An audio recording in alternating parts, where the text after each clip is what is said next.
primer dia a BCA? D'això fa molt de temps, són 36 anys ja.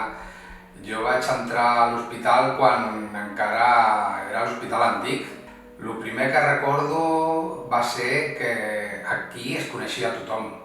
Era com una petita família i jo crec que, aunque hem crescut moltíssim a BCA, una part d'aquesta essència encara es manté. En aquest moment tinc una nova etapa laboral des de fa un parell d'anys i estic immers en el que és el nou campus virtual de BCA, que és la nova aplicació d'educació en línia. I el que m'ha atrapat des d'un començament ha sigut les possibilitats que ofereix la plataforma.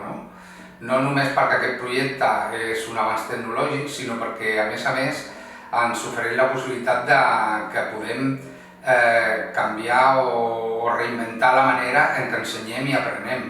És molt important innovar a nivell d'educació i m'està fent establir uns nous desafiaments en quant a que tinc que pensar fora dels límits tradicionals, tinc que explorar moltes noves metodologies i sobretot incorporar molts recursos interactius.